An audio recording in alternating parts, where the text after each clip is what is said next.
So my friends and I created this 2D shooter game, but this was originally a school project. And this was also the first time any of us had done game development before. Let's go back to roughly 8 months ago and see how it all happened.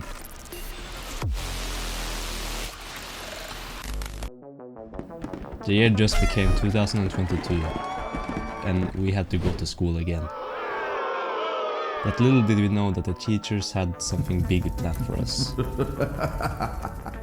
We were going to have a new school assignment, but this time it was a group project, and every group was going to make a game in Unity and present it after 1 month. Now I got really excited. I always wanted to do game development, but didn't know where to start, so this was a perfect opportunity to try it out. After some planning we found out that we wanted to make a shooter game, but we also wanted to have some kind of a story.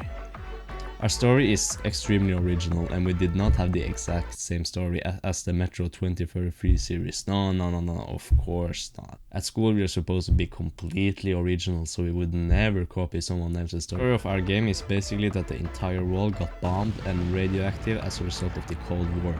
The last people living on Earth is forced to live in the old metro tunnels underground due to the radioactiveness on the surface. Our main character is Andre. He lives in one of these metro tunnels with some of the last people alive on Earth, and they struggle a lot. But they are also at a war with the Fifth Reich, or the Fifth Reich, I don't know how to say it, but the Fifth Reich are basically the descendants of the old Nazis, and they also have to fight mutated rats along with it, and that's not cool. So yeah, that's the setting and stuff for our game. So now, and when I say now, I mean 8 months ago, let's get to work and start learning how to program and stuff, because remember, this is my first time actually making a game. And from the get-go, we already decided to name the game Beneath the Fallen. Why? Well, because the gameplay takes place beneath the fallen world. Everything happens underground, beneath the surface, beneath the world that got destroyed by bombs. So yeah, I think it's a pretty cool name.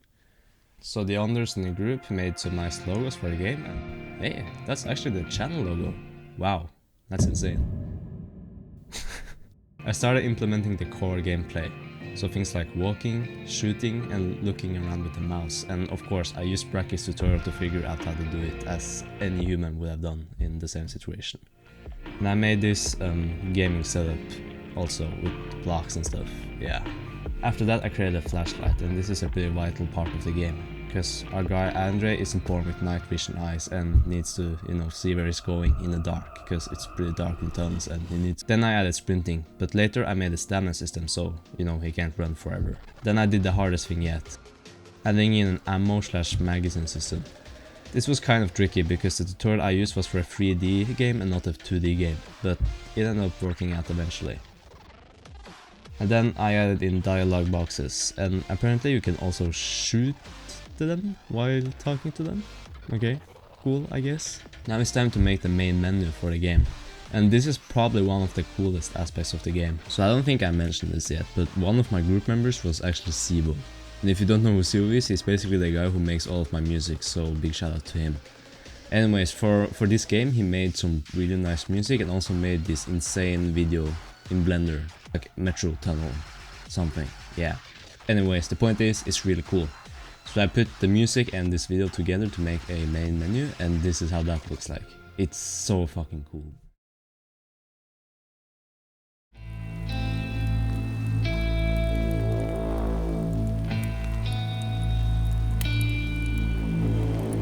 Yeah, I'm really digging the vibe with this one.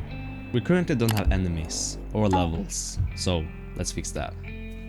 So Cevvo once again made some really nice backgrounds for a metro station in Photoshop. So I put those together to make one huge station, and this is what that looks like. I think it looks pretty good. So now we just use this as a background image and put colliders everywhere so the player can just walk through walls and stuff, because that's kind of against, physics and stuff.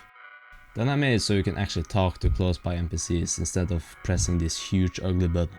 Let's upgrade the visuals a bit though. So I made this flame particle and placed it around on the barrels and fireplaces, and added a bunch of NPCs around the map and made some light sources also. If you look really closely, you may notice that the NPCs and the player are just a bunch of fucking squares. And I know, I will fix that later, trust me. Other than that, I think it looks pretty nice. Now let's add enemies to the game. and also a health bar so the enemies can actually damage us. The health bar is pretty standard. When the bar is empty, you're dead. And you can heal up by picking up those med packs on the ground. Nice. But the enemies are a little more complicated. So one of the others on the group actually did most of the programming required to make the AI work. So let's just try it out and see how it works. Oh my shit. What the f It looks like it's pissing on me. What is this? Basically the enemy will follow the player once it's within a certain radius. And it will also start shooting at us when that happens. So the red boys here are the soldiers from the Fifth Reich, but we also wanted a mutated rat as enemy. So one of the others in the group made this beautiful mutated monster rat. Nice. And then I put it in the game and accidentally made the most terrifying creature the world has ever seen.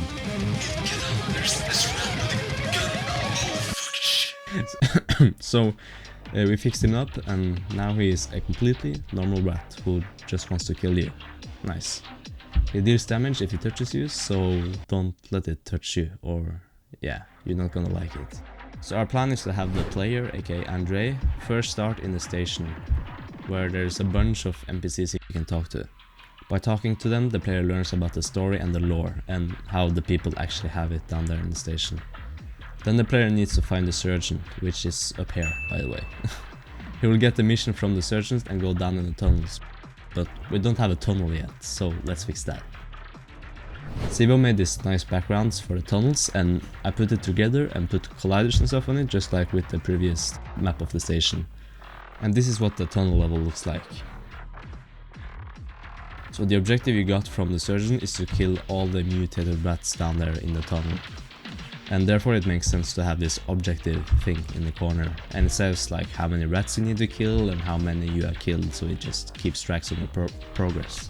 After he is done with killing the rats in the tunnel, he goes to the next station. But this station is invaded by the Fifth Reich. So you need to kill them and take back the station. And after you get this dialogue with the surgeon where he thanks you for killing the enemies and stuff, and also says this cool dialogue which sets up a potential sequel to the game. Ooh. And then the game is basically over. I actually got some help with this project from a game development studio called Studio Gauntlet, and they gave me some pretty good advice and helped me with developing the game. So thanks a lot Studio Gauntlet.